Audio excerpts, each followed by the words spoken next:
Yeah, I can't. Oh yeah, yeah, I don't know, brother.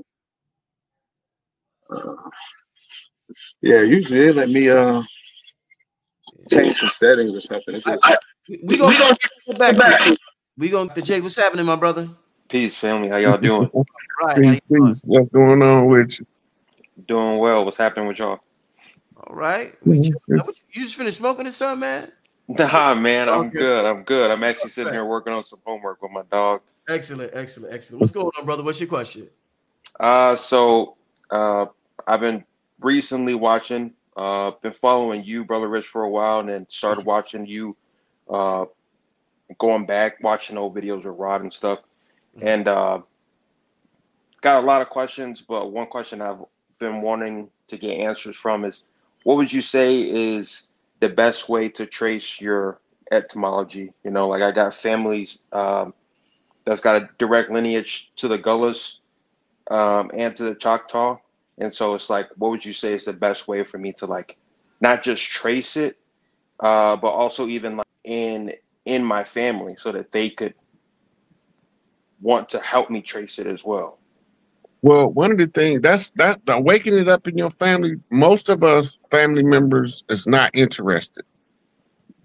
Most Facts. of them, you can put them on an army of wild horses to drag them through the mud to try to get them. They're not waking up. They're not gonna wake up until the ones who wake up get the benefit of waking up, and then they're gonna be like, "Oh shit, I could have woke up." So, but the best thing for you to do is find the oldest people in your family to talk to and go over their story, and it's going to tell you where they was from, what they did. It's going to give you information that's going to give you leads to look in geography and find out what tribe was situated where, you know. So a lot of it is talking to your elders. And a lot of the elders, like a lot of our elders and crossed over, but we got a lot of centenarians still here. And most of us know somebody in the family that's 100 years old, but we don't talk about it. You know, 85, 90 years old, but we don't talk about it. They still here. They experience all of that stuff from the 30s, 40s, 50s, 60s, 70s, 80s, 90s to the 2000s, and they still here. Right? And we don't want to talk to them because we was raised up, all that old fool don't know nothing. They know all of it. They lived it. And they seen the different classifications, the reclassifications, all of that being taken place, the benefits that was our birthright be given to other people. They watched it with their own eyes. Everybody that's 100 years old is a walking codex of information. You just have to learn how to question them to get to the part of the information you need the most, but it's there. So I probably should record the conversations and Yeah. write notes down. Yeah. Because now you can go back, you can review it over and over, you can hear it in their voice. And not only that, in 5 generations, you'll be able to play the recording for your great-grandchildren. We about to be old as hell because they coming out with the telomeres, which is a pill that extend the telomeres on the genes that allow you to recover from illnesses that are like it's almost a miracle, but it ain't a miracle. Then they got the med beds coming. They got the healing pods. I call them the healing chamber, but they call them the healing pods. Different stuff like that. So that information, as much as you can gather from the elders now, and you can have information to share with the posterity of the future, because we done went through some real tumultuous times in this 500-year protracted struggle against these foreigners. And we so clouded by the enemy that we don't even know who the real enemy is. Yes, sir. They look like us, but they ain't us. And they point to somebody else saying that's the enemy. Hey, absolutely. Hey, thanks for the question, Dr. J. Thank you so much. You all be safe, and may peace be upon you. All right, brother. Peace. All right, shout out to that brother right there. Let's we got Anunnaki Ra. Yo, what's good? What's good? What's good with you, guy? What's good? I had a question, man. I just want to say I appreciate y'all for doing what y'all do. I'm kind of new to the channel. I just started about 2 months ago, but I'm from Chicago, and what hit me was, when Rod say I'm Mississippi clay dirt walking, cause my grandma from Mississippi, she from Tutwiler, Mississippi. My grandfather from Jackson, Mississippi, and then that's on my mom's side, and then I got my on my pop's side, they Gualagichi, but her last name is Manuel. But we don't have the hyphen L. So kind of what I want to ask was, how do I understand that information? Because she said her father was a healer and he used to heal with his hands, the Manuel side. Now she said her father would always tell her when she was younger that their name was Manuel, and it was always a hyphen and an EL. So I'm just trying to understand that they kind of indoctrined by religion and Christianity. My grandmother was she was a teacher for 35 years for the Chicago Public School District. So they kind of indoctrined in that. And anytime I try to ask her really about her history or anything like that, she got a lot of pictures, and it's of a lot of prevalent people. They all got suits on, they ain't not no slaves or none of that. And we can go back to like the 1890s, 1890s, 1880s, and it's just a lot of people of prominence. So I'm just trying to understand how I can pull that information, kind of like the last question bro asked. How Yeah. can I get that information? You need to do the search on the name because somebody in your family changed your name to match a biblical name. The name Emmanuel or Manuel is how we pronounce it because we never pronounced in our original language the vowel before the consonant. So we would Okay. see the vowel before the consonant. If it's not a double vowel, no vowel will get pronounced. That's how we spoke. So when they saying Emmanuel, they just gonna say Manuel or Manuel Right. because of the linguistics that we are genetically predisposed to. And Manuel mean God with us, which goes straight to your grandfather being a healer with the power of touch, right? That mean that he was probably a Hayoka high chief. It's the closest thing that you could study to understand what he was, but he was from a different tribe than the ones who called themselves Hayoka. But all of the tribes have a priest class in their tribe. In your tribe, in your historical record, your grandfather was a healer, a medicine man, just like mine was. My mother's father was the one of the most prominent healers on the land until he passed away in the late 60s. Mm. Right. And so all of his um, um, clients, they came from all parts of the country. So he was known, Right. and this is a cultural phenomenon that many of us overlook when we do our research because it tells you when you running across ancestors, Sonny Boy and them, Sonny Boy was the chief. And they tell you about Sonny Boy, Son Williams, and all of these different names. The son mean the chief. He's represented as the light of the family by calling him Sonny, Mm, right? And we get the modern understanding of it, and we thinking 5%. Maybe it just sons you. You know what I'm saying? But it ain't the right. same. You know Right. what I'm saying? It's the old ways that we used to do things coming into birth in the new age of how we do things currently, and then you gotta make the connection between the two. So your family's name, Manuel, they was telling y'all that it was a high priest or a high chief in your family who they gave that name to first. Mm. Mm. So trace the name back, Right. you're gonna find where they changed the name. And the name of the one that they changed was the one that they was saying was a manifestation of the force of God in the human body. Mm. See, it's weird though, just because my grandmother's mother. Hey, Anunnaki Rob, we're gonna have to get to the next question, so I just want to let you know that Uh, but you can say something real quick, no, but I'm gonna have to, yeah, yeah. no, no, no. Yeah. So my grandmother's mother, she got married to this 80-year-old man, which was my great grandfather, and that's how they got the Manuel name. So last question, last question. Where do you think the last name Sims come from? You think that got any correlation with the Seminoles? Yeah, it's actually the name That's my Simmons. grandmother's last name on my Right. mama's side. It's a Latin term. Seminole is not a tribal name. It's the name that the invaders gave us. Right. She We is was light calling skinned that too. this the same as the Gullah War and the Seminole War, the same war. If the native is telling it, it's called the Gullah War. If the Right. invader is telling it, it's called the Seminole War. Mm. They say we were runaway slaves. We telling them we ain't never been nobody's slave. So now when the youth get it, they don't know how to distinguish who telling the story and who was the slave and who wasn't. That's kind of where I'm at right now. Okay. Mm. Yeah. Hey, I appreciate the call, Anunnaki Ra. Y'all be safe, man. Appreciate y'all. You too, my brother. Peace. Yes, sir. All right, let's keep this thing moving. Shout out to that brother right there.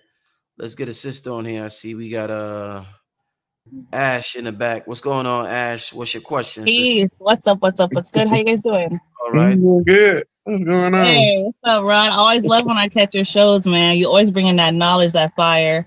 I always feel so enlightened. Oh, I'm glad I can help. So my question is, do you guys have an event? I know, Rod, you have an event coming up, but do you guys have something that you are planning together anytime soon or in 2025? The only event that I got is going to be close to home. I think one of the family down in Detroit want me to come down there, but I don't have. Right now I can't go distance. Yeah. Right. So I got to do whatever I do. It's got to be shuttle close, like almost. Gotcha. Yeah. Real close to where you at. Yeah. Okay. I want to tell you happy birthday, Black Magic, or Brother Rich. Yo, Rod, yesterday was my birthday, Rod. Man. On the eclipse? You're on the eclipse. On the eclipse, right? Yeah. That's some powerful energy right there. That's some powerful energy. Yesterday was a great day for me internally. Oh, it felt like heaven on earth. I felt good yesterday, y'all. Felt good. That's what's up. Felt good. That's what's up. Yeah. I just. Any other questions, Ash? Any other questions before we get up? No. I just wanted to pop in and say, hey, happy birthday. I love the show, Rod. I love whenever you're on. I appreciate you guys. All right. I appreciate the call. All right. Peace. All right. Peace. All right. Shout out to Ash calling in. Let's get to another caller. Let me see. We got about 15 minutes left, 20 minutes. Let's see if the brother Jamal, if he got it together yet. Brother, you there? He on mute. You on mute, brother. Yes, sir. Yes, sir. Yeah. I can hear that.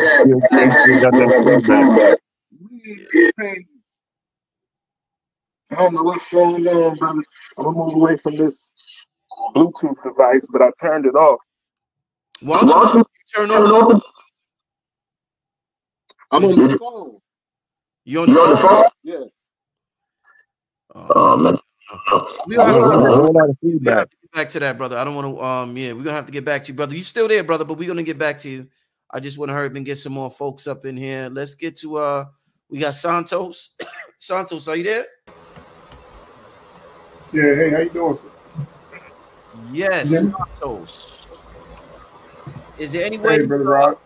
No, your audio is a little bad, Santos. Is there any way you could Okay. How about now? Go ahead. Let me hear you sound. Go ahead. What's your question, my brother? Yeah, the question is on angel numbers, and I just want to ask Brother Rod, whenever you're seeing an angel number, particularly like in the sequence 111, 222, 333s, and especially when you're going through something and you know that you see something or you're doubting yourself, and then all of a sudden you see a 333, like whether it be on a car license plate or what have you. So what should you do in those moments when you're seeing in the numerology sense? Well, okay, so the question he asked him, Brother Rich, is when you see the angel numbers, the triple digits, what you're looking at is a convergence, right? When you see in these numbers, that's the universe putting a number there to give you information, or it's like the directions on your way to from Detroit to Chicago. If you don't read the signs, you might end up anywhere. It's the same thing with the numerology, the angel numbers. The universe put these numbers up, and you got to know what the numbers mean to know what the universe telling you. So study the numbers, and you know all of the ones that mean this is a new beginning. The twos mean something that begun is now taking its next phase. The threes is mastery of some sort, right? And the fours is angel numbers. Angel on the post is 444. Angel in flight is 44. The post is just a 4. Then you got the fives, the turnaround. 5 is changing. I mean, it's about to change. 55 is changing. 555 is all the way changed. It's turned around, right? So these numbers mean stuff, but you got to know what the number means and how it relates to what you're dealing with in order for it to be useful, or else it's useless. Indeed. Hey, Okay. Santos, Thank you. Thank Appreciate you. that. All right, my brother. All right. All right, let's keep it moving. Let's get to Sky. Sky, are you there? Are you there, Sky? Yes, hi. Please, Sky. Hey. Hey, Rod, I want to ask, what is the spiritual meaning of, excuse me, I had to shut the door. What's the spiritual meaning of blood clots? Like, after I had my first son, I developed a blood clot, and it like kept leaving and coming back, leaving and coming back.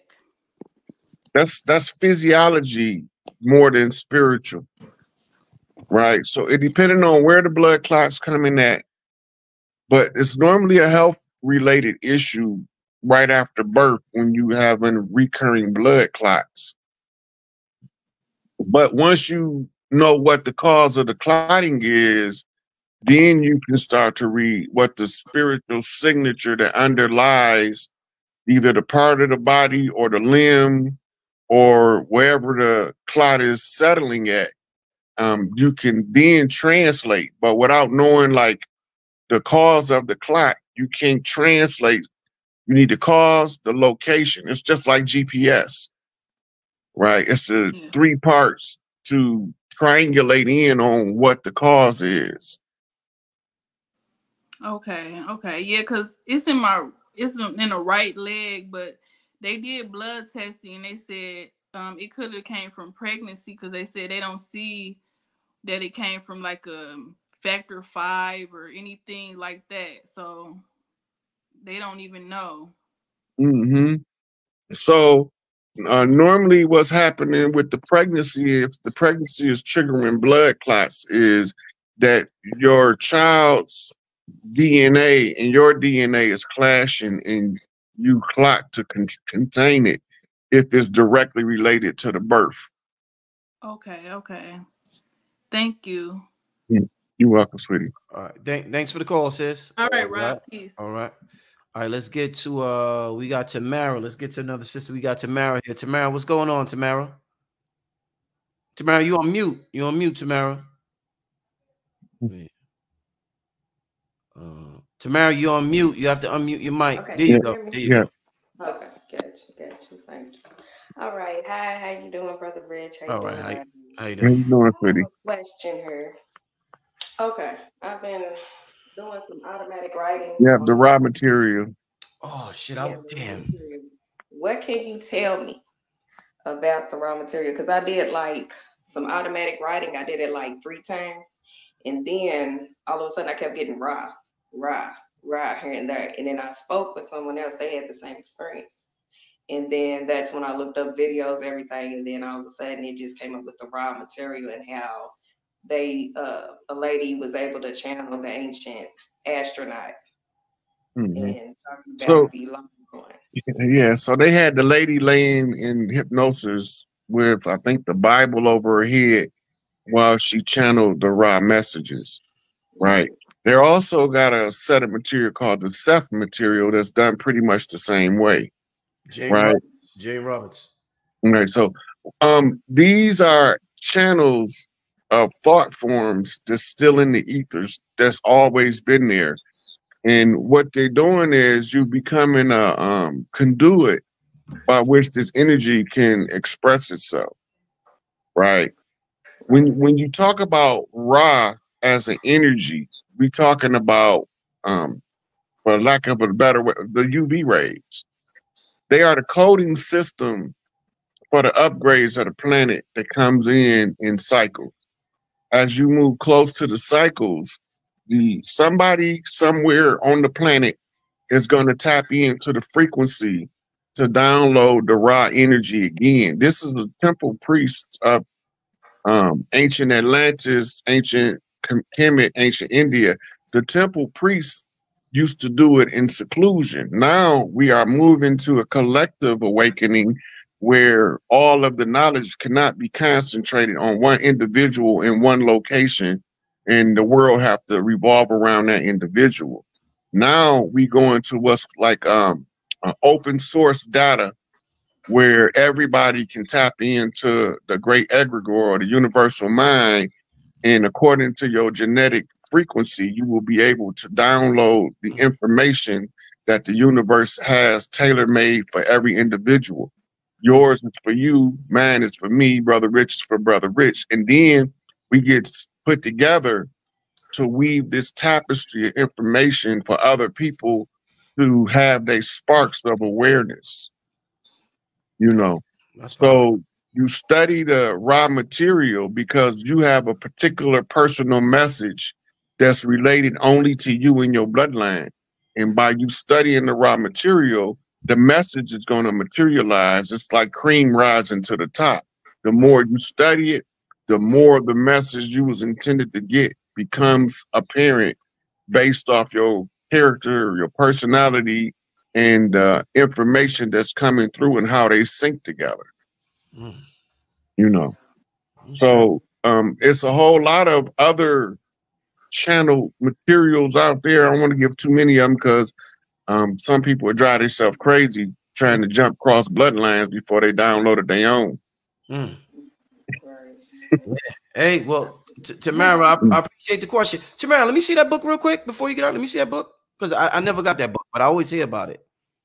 I don't know. Okay, that's fine. Let me put it on the screen. So let me see, son. The Law of One, book one, the raw material. Yeah, because I literally was just watching a video. And this white dude was talking about that book, The Law of One. So it's interesting that you bring it up today. I gotta look into that. But I appreciate the question, Tamara. Thank you. I appreciate y'all. Okay. All right. Take care. All right. All right. When you talk about the law of one, we talking about the great law. It's the law of love. I don't like talking about that love shit because there's too much misery going on. But the reality of it is you can't escape it because you can't get rid of the misery until we learn to collectively embrace the love frequency. And we've been saturated with so many different doctrines of hate and division that we find every excuse not to do work with good people because they don't look right. This one redhead, that one blind, that nigga too dark, that nigga too light. You know what I'm saying? We always got an excuse. The sun gonna kill them all. If the sun ain't gonna kill, they ain't killed them all yet, then they ain't gonna kill them all. Whatever the narrative where you can pin it to a doctrine of hate, whether it's through science, whether it's through technology, politics, religion, war, they all stratagems of war.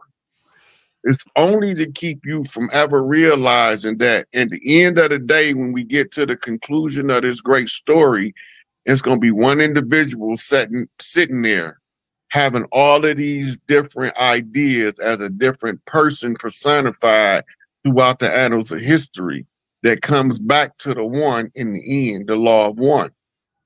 As it was in the beginning, so shall it be in the end. Right. If the first was first in the beginning, then the last gonna be made first in the end.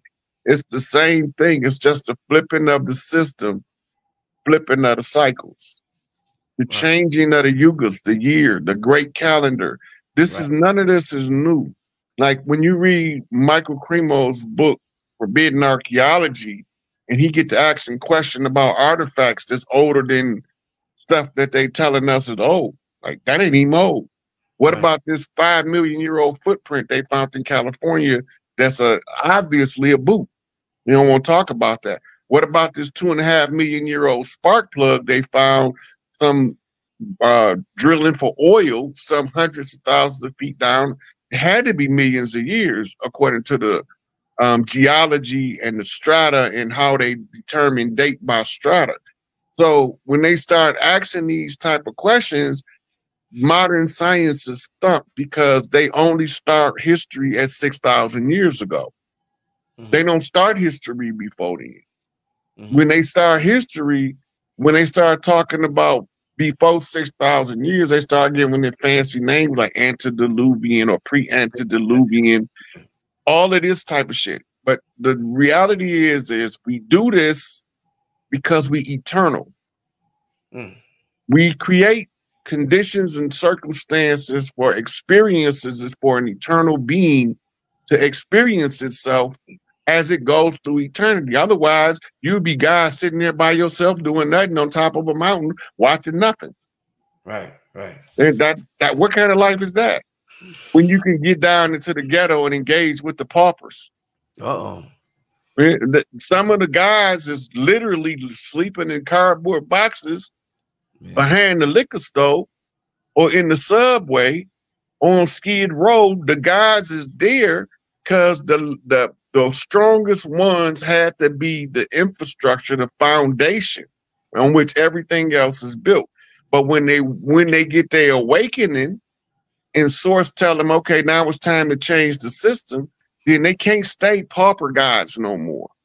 I be trying to stay po. I can't stay po.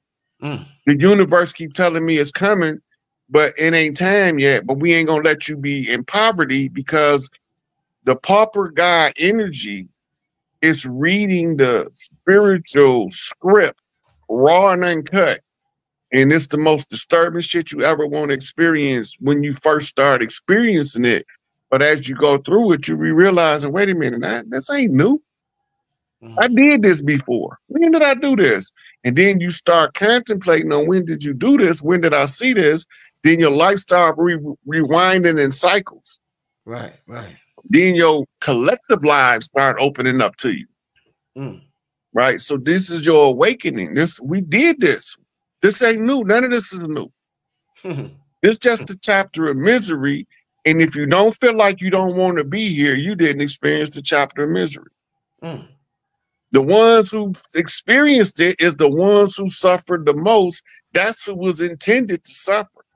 But now the suffering then got so comfortable that the ones that's doing all of the suffering will have a knockdown, drag out fight with you if you try to take them out of the suffering. But when you leave the physical body, the joy and the suffering is the same value to the God. There is no emotions outside the physical body. It's pure empirical data. Straight binary code system data. There is nothing for you to in-house what's called an emotional body. The emotional body is the side effect of your spirit interacting with your flesh. And you need a navigation system. So you're supposed to learn to read your own emotions as your navigation system as you move throughout your life. And then they begin to tell you, it's time for you to do this. It's time for you to do that. And this is what they're saying, doing things on God time versus man time, right? The God time is the longest taking shit because God don't got time. God time takes so long because God don't experience time. So to God, it's an instant, but to you, it's a knockdown, drag out, drawn out process. And that's because when you leave the physical body, time doesn't confine you. When you go to sleep for 8 hours, you have 100 different dreams, but you only remember the most important ones. Oh yeah. Right? And in that 8 hours, you didn't live lifetimes in your dream. And then you woke up and you was like, whoo, that dream was so real, I will never want to experience that again. You just remembering something you already experienced in the state of the dream. Right? So this is where all of the the awakening and all of that, all of the convergence for the awakening, moving to the singularity, the law of the one, which is the law of love, versus the law of the two, which is the polarity to love, which is the opposite, which is the hate. So now you have the twin pillars, severity and mercy, right? And they got Samson tied between them, begging for his locks to grow back, because he should have never told that slimy slut that his power was in his locks. Right. But he told her because why? A man in love is a damn fool until he realized that he's in love, and he realized that he don't have to be a fool in love. He can love without being a fool. He can become the wise man. And that's the remedy to the man in love being the fool, is when he realized, I'm not fit to be your fool. The only other option is I have to be your wise man. Mm-hmm. I have to solve your life's condition as a wise man in order for me not to be the fool. Otherwise, I'm just a damn fool pedaling through life on a leash to this person that I love. And people will use love to do more dirt to you than the people that say they hate you. Mm-hmm. Most of the time, the people that say they hate you try to avoid you. But the ones that swear up and down they love you, them the ones that's constantly fucking you over. Them the ones constantly